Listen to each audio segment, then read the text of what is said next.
I never imagined that becoming a stepmother would lead me to this moment.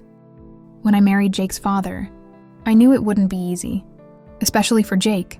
He had lost his mother not long before, and the last thing I wanted was to step into a role that felt so unnatural to him. Jake kept to himself, retreating into his room, as if the walls were a fortress. I'd knock occasionally, offering snacks or inviting him to dinner, but he always declined. I felt a pain of sadness. I was there to help create a new family, yet it felt as if I were intruding on his grief. Then one stormy night, everything changed. The power went out, plunging the house into darkness. I could hear Lily, my young daughter, whimpering in the living room. I did my best to soothe her, but I could tell the storm rattled her. Just then I heard a sound from the hallway. "Jake," I called softly. "Come here, we can wait it out together." To my surprise, he joined us. We lit candles, and I began to tell stories from my childhood. Stories of laughter and adventure. As I watched Jake's eyes light up, I felt a connection blossom between us. One I hadn't anticipated. We shared fears, dreams, and slowly, the walls Jake had built around himself began to crumble. As the storm raged outside, I felt something shift within me. Jake was no longer just my stepson. He was a young man navigating his grief, and in that moment, I wanted nothing more than to be a source of comfort for him. But with that bond came complications. I started to notice the way Jake looked at me, how his gaze lingered a little too long, how he smiled at my jokes, and how our conversations began to carry a weight I hadn't prepared for. I tried to push those thoughts aside, convincing myself that it was just the connection formed in the wake of our shared vulnerabilities. One night, while Jake was asleep on the couch, I sat in the armchair nearby. I watched him, my heart heavy with a mix of affection and concern. He looked so peaceful, lost in dreams, and it struck me how much I wanted to protect that innocence. But the longer I watched, the more complicated my feelings became. Days passed, and the tension between Jake and me grew. It was a tightrope walk, balancing my role as his stepmother with the undeniable connection we had forged. Every shared laugh, every lingering glance felt charged, making me question everything I had believed about boundaries. One evening, I found Jake sitting on the porch, the sun dipping below the horizon in vibrant hues. I joined him, the air heavy with an unspoken weight. As we talked about mundane things, school, Lily's antics, I felt the atmosphere shift again, almost like electricity humming in the air. "Do you ever think about starting over?" I asked, my voice soft. He turned to me, his expression serious. "Sometimes it's hard to know what moving on really means." The vulnerability in his voice resonated deeply with me. I shared my own struggles, revealing how difficult it was to fill the void left by my late husband. It was a raw moment, and I felt the connection between us deepen as we opened up about our fears and regrets. Then I took a leap. "Jake, there's something I need to tell you. I've been feeling a connection with you, one that's different. It scares me, but it's real." I watched as his eyes widened, surprise etched across his face. "I feel it too," he admitted, his voice barely above a whisper. "But it's so confusing." "Exactly. I don't want to hurt anyone. Least of all you," I replied, my heart racing. "But I can't pretend I don't care about you." Our conversation was interrupted by a loud clap of thunder, making us both jump. It felt symbolic, like the storm outside echoed the turmoil inside us. As we sat in silence, the weight of our feelings hung heavy in the air. Just then, Lily appeared in the doorway, her small figure framed against the light. "Mom, Jake, come inside, it's getting dark." Her innocence shattered our moment, and as we returned inside, I couldn't shake the feeling that things had irrevocably changed. After that night, everything felt different, and the air was thick with unspoken emotions. I noticed the way Jake would catch my eye during dinner, how he'd smile at my jokes with a warmth that sent shivers down my spine. It was thrilling and terrifying, and I knew we were walking a fine line. One afternoon, I found myself preparing dinner in the kitchen, while Jake sat nearby working on a school project. The scent of spices filled the air as I chopped vegetables, stealing glances at him. He was deep in concentration, and I felt a swell of affection that I struggled to contain. "Need any help?" he asked, breaking my reverie. "Just chopping veggies," I replied, handing him a knife. "Join me." As we cooked side by side, our laughter danced around us, blending with the warmth of the moment. But with each brush of our arms, the tension crackled like static electricity, making my heart race. I fought to keep my thoughts from spiraling into places I didn't want to go. After dinner, we settled in the living room to watch a movie. Lily snuggled between us.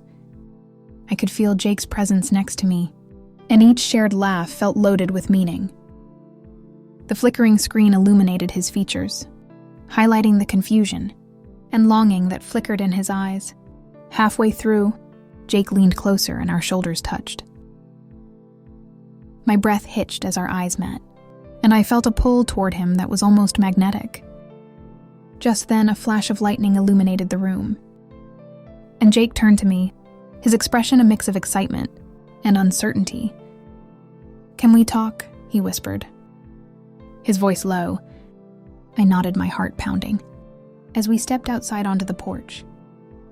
The cool evening air enveloped us, and I felt a rush of anticipation about what we talked about before. He started hesitating, as if weighing his words carefully. I can't ignore how I feel anymore.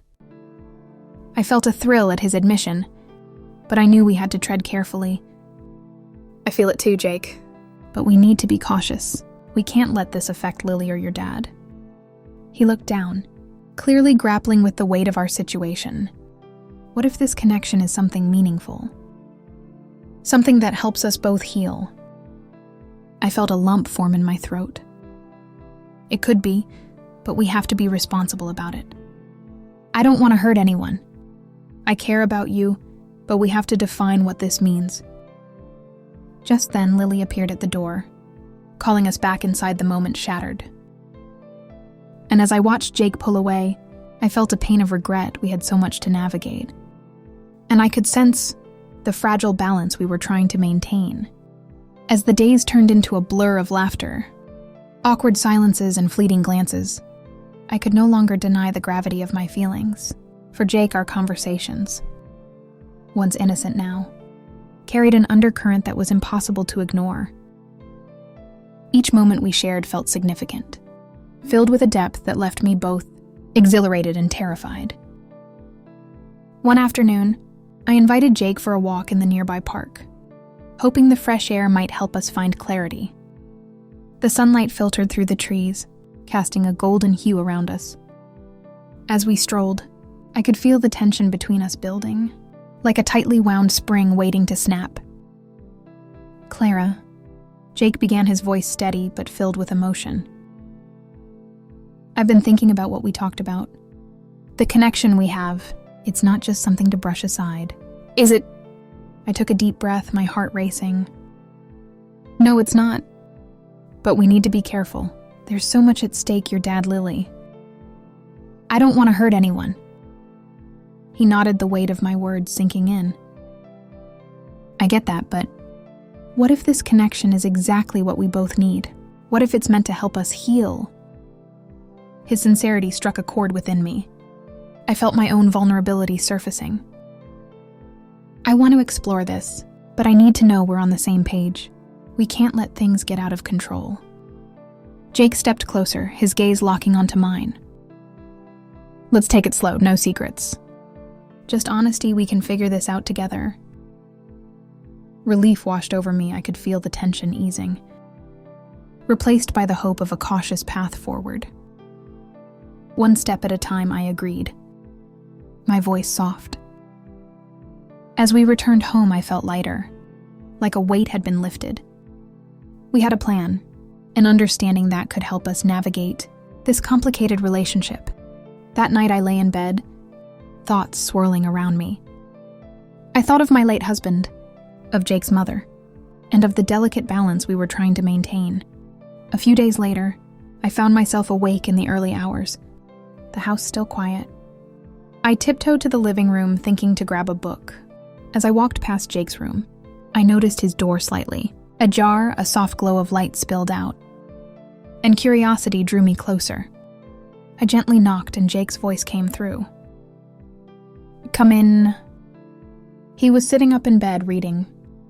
Our eyes met, and I felt a rush of emotions: comfort, longing, fear. "Can't sleep?" I asked. Stepping inside, "No." He replied, a small smile breaking through. "Just thinking." I sat on the edge of his bed, our connection palpable in the quiet room. "About what I asked." My heart racing about us, he said softly, his gaze steady. "I want to be honest with you, Clara. I've never felt this way about anyone before." I swallowed hard, knowing the importance of this moment. "Neither have I, Jake. It's new and frightening, but also beautiful." He reached out, taking my hand gently. The warmth of his touch sent shivers through me, igniting a spark I couldn't ignore. "I want to figure this out, whatever it may be." "I don't want to lose you." In that moment, I realized that the feelings we were grappling with were more than just infatuation. They were a bond that could help us heal, if only we navigated it carefully. "Let's promise to communicate," I said, squeezing his hand. "We'll take it slow and make sure we're both comfortable with every step we take." "Agreed," he said, his expression earnest. As I sat there, hand in hand with my stepson, I felt a sense of peace settle over me. We were treading uncharted waters, but with honesty and understanding, we could build something beautiful together, something that honored our pasts while looking toward a future filled with possibility. With that thought in my mind, I leaned down and kissed his forehead, a gesture of comfort and connection. I knew we had a long journey ahead, but for the first time, I felt hopeful about what lay ahead.